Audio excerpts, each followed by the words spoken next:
Friends, before we dive in, make sure to subscribe to my channel, hit the notification bell so you never miss a new audiobook, and give this video a thumbs up. Thank you in advance. Decameron Love Stories, The Falcon and the Lady of Siena. The scent of rain was a lie. It hung in the air, a promise of cleansing that would never be kept, clinging to the gray stones of Castle Valdarno and the damp wool of Sir Federigo's cloak. He stood on the battlements, a sentinel against a grief that had already breached the walls, his gaze fixed not on the mist-shrouded forests of Siena, but on the memory of a woman's laugh, bright and sharp as a dagger in sunlight. It had been 5 years since he had heard it, 5 years since he had ruined himself for the love of her, and yet the longing remained, a constant, dull ache beneath the scar tissue of his pride. This was the truth of his world. Stone, steel, and the silent, screaming echo of what he could not have. Below, in the great hall that was more echo than home, his sole remaining treasure preened on a worn leather gauntlet. The falcon Ilario was a creature of fierce grace and sharp instinct, his feathers the color of charcoal and ash. He was the last relic of Federigo's former life, a time when his name was sung in taverns and his coffers overflowed with gold, all spent in a vain campaign to win the heart of the Lady Giovanna. She was married then, the jewel of the Sienese court, her husband a lord of cold power and vast lands. Federigo, a knight of renowned prowess but modest means, had jousted, feasted, and poured his entire inheritance into a single glorious feudal spectacle of devotion. He had not even won a kiss, only her pity, which was a colder thing than her disdain. Now the world had turned. A bloody flux, they called it, had swept through the region, felling the strong and the weak with impartial cruelty. It had taken Giovanna's husband, leaving her a widow with a young son, her fortunes tied to lands now contested by rapacious cousins. And Federigo, the once bright knight, was reduced to this: a lonely keep, a few barren fields, and a falcon that was worth more than the roof over his head. "He misses the hunt, my lord," a voice rasped. It was Bruno, an old retainer who had stayed out of a loyalty that baffled economics. His face was a roadmap of wrinkles and old battles. "As do we all, Bruno," Federigo replied, his voice rough from disuse. He stroked Ilario's breast with a single callous finger. "The world has grown smaller. Our ambitions with it." "A rider approaches," Bruno said, squinting into the drizzle. "From the south, bearing the colors of House Albizzi." Federigo's heart, a dormant thing in his chest, gave a single violent thud. House Albizzi, Giovanna's house. He moved to the battlement's edge, his hand gripping the cold stone until his knuckles turned white. A single figure, cloaked against the weather, urged a tired horse up the muddy track.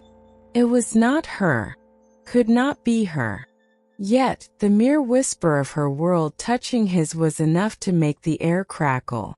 The rider was a messenger, young and nervous, his boots tracking mud onto the stale rushes of the hall. He delivered his scroll with a bow that was too deep, too hurried. Federigo broke the seal, his eyes scanning the elegant script. It was from Giovanna's son, the young Lord Guido. A polite, almost formal request. The boy was ill, the letter said, his spirit languishing. The physicians were useless. In his fevered dreams, he spoke of nothing but Sir Federigo's legendary falcon, a creature of such majesty it had captured his youthful imagination. He believed, with the desperate faith of the sick, that the mere possession of the bird would restore him. The letter was a plea, wrapped in the language of diplomacy. It was also an impossibility. Federigo read the words once, Then again, the parchment trembling in his hand. To give up Ilario was to give up the last symbol of his knighthood, his last companion. But to refuse a dying boy, Giovanna's son, the request was a blade twisting in an old wound. He saw the hope in the messenger's eyes, and behind it, the ghost of Giovanna's own desperation. "Tell your lady," Federigo said, the words ash in his mouth, "that I am deeply honored by her son's request, and that Sir Federigo's falcon is at the young lord's disposal." The messenger's face lit with relief, but Bruno's wore a mask of horror. "My lord, you cannot. He is all we have left. He is a bird, Bruno," Federigo interrupted, his voice quiet but final. He turned to Ilario, who cocked his head, his dark, intelligent eyes regarding his master. "And we are men. Our honor, what little remains of it, is all that separates us from the beasts." The lie tasted bitter. His honor had died the day he'd accepted he could never have her. This was merely its funeral. The rain had softened to a fine mist, veiling the world in silver, when the party from House Albizzi arrived. Federigo watched from the high window of his chamber, his heart a frantic drum against his ribs. There were outriders, a covered litter, and then her. She rode a gray palfrey, her posture erect even in weariness. She was draped in mourning black, but the fabric could not hide the graceful line of her neck, the familiar tilt of her head that had haunted 1,000 of his dreams. Time had not diminished her. It had refined her, carving the girl into a woman of sorrow and strength. He met them in the courtyard, having donned his least worn tunic. He had ordered a fire lit in the great hearth and the hall swept, but the air still smelled of damp stone and poverty. He saw her take it in, her eyes, the color of a summer forest, flicking over the threadbare tapestries, the empty weapon racks. There was no judgment in her gaze, only a profound, unsettling sadness. "Lady Giovanna," he said, bowing. The sound of her name on his lips after so long was a prayer and a curse. "You are welcome to Castle Valdarno." She dismounted with a fluid grace that stole his breath. "Sir Federigo, your kindness to my son. I have no words to thank you." Her voice was lower than he remembered, textured with grief, and it wrapped around him like smoke. "He is resting in the litter. The journey exhausted him. The falcon is prepared for the journey back," Federigo said, forcing the words out. "I pray it brings him comfort." "As do I." She looked at him, then truly looked at him, and he felt laid bare. She saw the man he had become, the weathered face, the clothes mended with clumsy stitches, the quiet despair in his eyes. He saw the recognition in her own, and something else, something that might have been regret. "You have changed, Federigo." "The world changes us, my lady." A small, tired smile touched her lips. "It does. But it has not stolen your generosity. You who have lost so much, would give your last treasure to a boy you do not know. For you," he screamed inside the silence of his soul. "I would give my last breath for you." But he only nodded, a curt soldier's gesture. He led her into the hall, where a simple meal had been laid. Coarse bread, a wedge of hard cheese, a pitcher of thin wine. It was an embarrassment, but it was all he had. As they sat by the fire, the silence between them was thick with unspoken history. The flames danced, painting her profile in golden shadow. "I heard of your husband's passing," Federigo said, the words feeling clumsy. "You have my deepest sympathies." "Thank you," she murmured, her gaze fixed on the fire. He was a good lord, a strategic mind. Our marriage was a pact between houses. It served its purpose. She did not look at him as she said it, but the implication hung in the air between them, a ghost at the feast. It was not a song. It was not what you offered me. And you? She asked, turning to him. You never married. The question was a lance, precise and deadly. He looked into the depths of his wine cup. There was only ever one love for me, my lady, a love that consumed all others. It was a fire that burned too hot and left only ashes behind. Her breath caught a soft, sharp intake. The air crackled. He could feel the heat from her body, smell the faint scent of lavender on her skin. He wanted to reach out, to trace the line of her jaw, to confess the 5 years of longing that had been his only companion. Federigo, she began, her voice a whisper, but the moment shattered. Bruno entered, his face grim. My lord, the Falcon is ready. But the boy.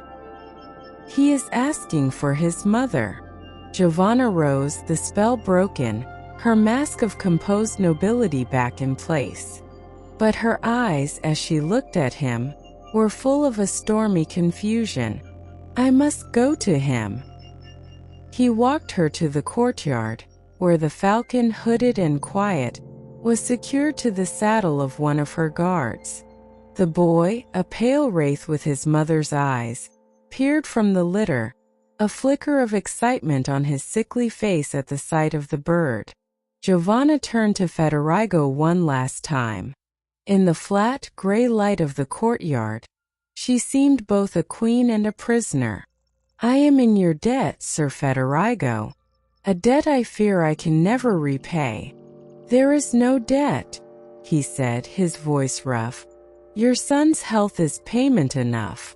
She hesitated, as if she wanted to say more, then simply nodded and mounted her horse. He watched as the party descended the path, the Falcon, his last fierce, beautiful possession, riding away from him. He stood there long after they had vanished into the mist, the cold seeping into his bones. He had given away his heart years ago. Now he had given the symbol of his soul. He was a castle of empty halls and echoing silence, a man who had loved once, with a ruinous and perfect fire, and was now left with nothing but the memory of its warmth. And as the dusk began to bleed into the sky, he knew with a certainty that was colder than the stone beneath his feet, that he would do it all again. The silence that fell over Castle Valdarno after Giovanna's departure was a living, breathing entity, more profound and more accusing than any that had come before. It was not merely the absence of sound, it was the absence of hope, the final quiet extinguishing of a light Federigo had not realized he still kept burning. For days he moved through the keep like a ghost haunting his own life. He avoided the great hall, for the empty perch by the fire was a wound. He walked the battlements, but his gaze no longer sought the southern road. That chapter, he told himself, was closed. He had poured the last of his love, distilled into the form of a noble bird, into the void of her world, and heard not even an echo in return. He was wrong. The echo came a fortnight later, on a morning when the sun finally broke through the clouds, painting the wet stones in weak, gold light. It was Bruno who saw them first, his call sharp with a confusion that brought Federigo to the gate. A small, solemn procession wound its way up the hill, not the grand entourage of before, but a single covered litter borne by 4 guards, and flanked by a priest. No outriders, no banners flying. A cold dread, colder than the deepest winter, coiled in Federigo's gut. This was not a visit of state. This was a pilgrimage of grief. He met them in the courtyard, his heart hammering against his ribs like a trapped bird. The litter curtain was drawn back, and Giovanna emerged. The sight of her struck him physically, a blow to the chest. The elegant composure was gone, replaced by a raw, shattered beauty. Her eyes were red-rimmed and hollow, her skin pale as parchment. She wore her black mourning like a second skin, but this was a new, fresher mourning, its pain a stark and living thing. "Federigo," she said, and his name was a broken thing on her lips. "My lady," he breathed, stepping forward, his hand half reaching for her before he checked the impulse. "Your son?" A single sharp shake of her head was all the answer he needed.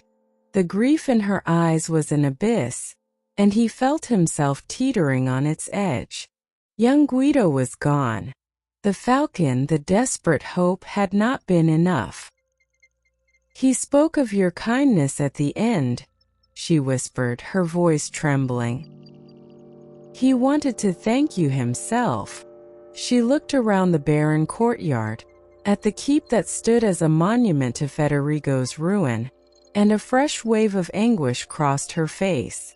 I have come to impose upon you one more time. The road is long, and I cannot face my husband's cousins, not yet. May we rest here? May I bury my son in your chapel? The ground here it is holy to me now." The request was so profound, so intimate, it stole the air from his lungs. To bury her child in his soil was to bind their families, their tragedies, together for eternity. It was a trust that humbled him to his core. "This is your sanctuary, Giovanna," he said, the formality of my lady suddenly feeling obscene. "Everything I have is yours. It has always been yours." The days that followed were a strange, suspended dream. The small stone chapel, long neglected, was cleaned and filled with candles. The boy was laid to rest in a crypt beneath the cold flagstones, the priest's Latin prayers a soft murmur against the ancient stone. Federigo stood beside Giovanna throughout the simple service, a silent sentinel to her grief. He did not speak, did not offer empty platitudes. He simply was there, a solid, steady presence in the shifting sands of her despair. After the burial, a heavy quiet settled over the castle. Giovanna's guards and maid kept to themselves, leaving their mistress and her unlikely host in a bubble of shared solitude. They took their meals together in the great hall, the space between them at the table both a chasm and a bridge. The fire, built higher now for her comfort, cast long dancing shadows. One such evening, as the wind howled outside like a banshee, she broke the silence. "Why did you do it, Federigo?" she asked, her eyes reflecting the flames. "You had nothing left but that bird. He was your pride, your livelihood. Why give him to a child you owed nothing?" He looked up from his wine, meeting her gaze directly. The time for evasion was past. "You know why. Tell me," she insisted, her voice soft but unwavering. "I need to hear it. I need to understand a generosity that seems to have no bottom." He leaned back in his chair, the old wood groaning. "When I was a younger man, I thought love was a siege, a grand campaign of jests and feasts and songs. I thought if I could just demonstrate my worth, my passion, I could storm the walls of your heart." He gave a short, bitter laugh. "I was a fool. I spent everything, my gold, my land, my future, on that siege. And I failed. I was married," she said, a defensive note entering her voice, though her eyes were soft. "I know. And you were right to deny me. My love was a spectacle. It was not real. It was not this." He gestured around the hall, at the poverty, at the silence, at himself. This is real. The losing is real. The living with the consequences is real. When your son asked for the Falcon, it was no longer a grand gesture. It was a quiet one. It was the only thing of value I had left to give to the woman who owned my heart, even in its ruined state. It was not for the boy. It was for you. It was the last true piece of me I could offer. To give it was to complete my ruin, and in doing so, to finally make that ruin meaningful. A tear traced a path through the fine dusting of ash on her cheek. She did not wipe it away. "You think yourself ruined," she whispered. "You see this keep, your empty coffers, and you see failure. I see a man who loved with a fidelity that shames the world. My husband's house was built on alliances and strategy. It was cold. Your house, Federigo, even in its emptiness, is built on a foundation of passion. It is the warmest place I have been in years." The air between them grew thick, charged with a tension that was part grief, part longing, part the raw, naked truth. He saw her not as the unattainable lady of the court, but as a woman, wounded and beautiful in her fragility and her strength. Later, under the pretext of showing her a tapestry that had survived his profligate years, a scene of a hunt, with a falcon strikingly similar to Ilario at its center, he led her to a secluded alcove off the hall. The space was small, their bodies close in the dim light of a single sconce. "I was wrong all those years ago," she said, her voice barely audible. She looked up at him, her face tilted, her lips parted. "I thought your love was a fire that would burn out. I did not know it was an ember that could smolder for a lifetime." He didn't kiss her lips. He confessed his hunger through the silence that stretched between them, a silence that screamed of years of longing. He raised a hand, his fingers trembling slightly, and brushed a stray lock of hair from her damp cheek. His touch was not one of conquest, but of reverence. It was a question. Her eyes fluttered closed, and she leaned into his palm, her own breath catching. It was an answer. It was a confession more intimate than any carnal act. In that touch he felt the weight of her grief, the acknowledgement of his sacrifice, and the fragile, terrifying birth of something new. It was a promise and a farewell all at once. He knew then that she could not stay. Her world, with its duties and political sharks, would reclaim her. This was but a respite, a stolen moment of grace in a lifetime of duty. When he finally lowered his hand, the space where his skin had met hers felt branded. She opened her eyes, and they were full of a bittersweet understanding that mirrored the ache in his own soul. They had found each other not in the blaze of youth, but in the ashes of their respective lives. And as they stood there, surrounded by the ghosts of what was and what could never be, Federigo knew that this single chaste touch had been worth more than all the gold he had ever spent. It was the climax of a lifetime of longing, a moment of perfect, tragic connection that would have to last him for the rest of his days. She left with the dawn, as he knew she must. There were no grand farewells, no promises whispered against the cold morning air. Her position, her name, the fragile remnants of her power, they all demanded a return to a world where the quiet tragedy of Castle Valdarno had no place.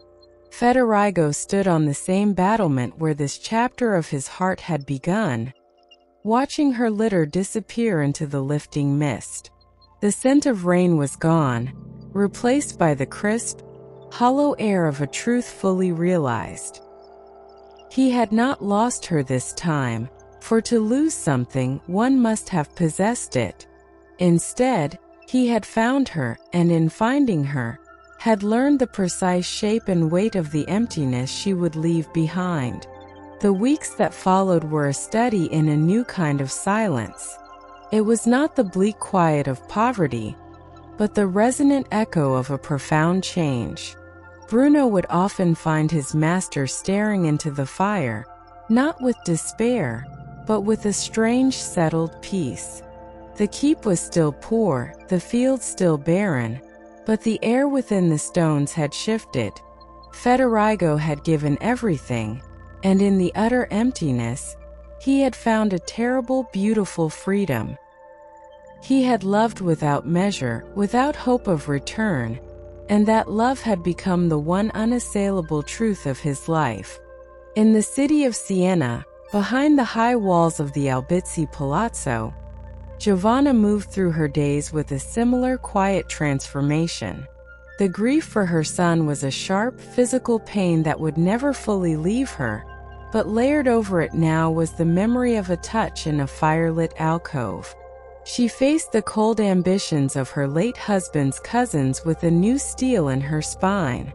When they spoke of strategic marriages, of merging her claim with another powerful house, she listened, her face a polite mask, while inside she measured their words against the unwavering devotion of a ruined knight. They offered her security, power, a return to courtly influence. But they offered nothing of the warmth she had felt in a barren hall, from a man who had given his last treasure for no reason other than love. One afternoon, a messenger arrived at Castle Valdarno, not from Siena, but from the regional capital. He bore a sealed missive in a small, heavy chest. The letter was from the Lord Chancellor, a man Federigo's father had once served. It spoke of settled disputes over old borders, of loyalties long forgotten but now remembered. The chest contained a sum of gold, not a fortune, but a significant restitution, enough to repair the keep's roof, restock its fields, and restore a measure of dignity to the Valdarno name. Bruno wept openly as Federigo ran a handful of the coins through his fingers, their cold clink a sound from a forgotten dream. "It is her doing," Bruno said, his voice thick with emotion. "She has spoken for you. She has used what influence she has left." Federigo knew it was true. It was not a payment. Such a thing would have been an insult to what had passed between them. It was an act of restoration. She could not give him her hand, her name, or her life, but she could give him back his honor in the eyes of the world. She was returning the one thing he had never asked for, but had lost because of her: his place. He accepted it not as a reward, but as her final graceful gift, a testament to the fact that their story, though destined for separate chapters, had been real. Seasons turned.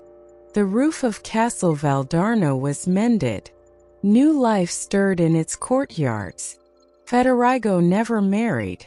He became a quiet lord, known for his strange, unwavering integrity, a man who seemed to hold a secret that rendered the world's ambitions trivial. He would sometimes walk to the small chapel and stand before the crypt of the boy he had never known, a silent communion with the fragile thread that had bound his fate to Giovanna's. And in Siena, Giovanna, the Lady Albizzi, did the unthinkable. She refused all suitors. Using the sharp political mind she had honed at her first husband's side and fortified by a memory of pure devotion, she consolidated her own power, ruling her lands with a wisdom that eventually silenced her rivals. She never spoke of Federigo, but in the deepest chamber of her heart, she built a sanctuary for him. He was not a lover in the carnal sense. That fire had been banked into embers in a stone alcove. He was her talisman, her proof that in a world of betrayal and cold calculation, a love could exist that asked for nothing and in doing so became everything. Their story did not end in a union of bodies or a shared hearth. It ended as it began, in separation. But the separation was no longer an emptiness. It was a landscape they inhabited together, across the miles, across the years. He, in his restored castle, lived with the echo of her touch. She, in her court of silken shadows, ruled with the strength of his sacrifice. They had woven their fates together, not in life, but in the realm of loss and memory, creating a love that was impervious to time, to circumstance, to the slow decay of all earthly things.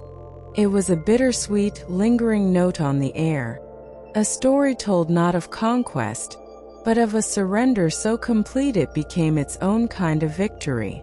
And so the final ember of our tale cools to ash, a silent testament to a love that was both a ruin and a redemption.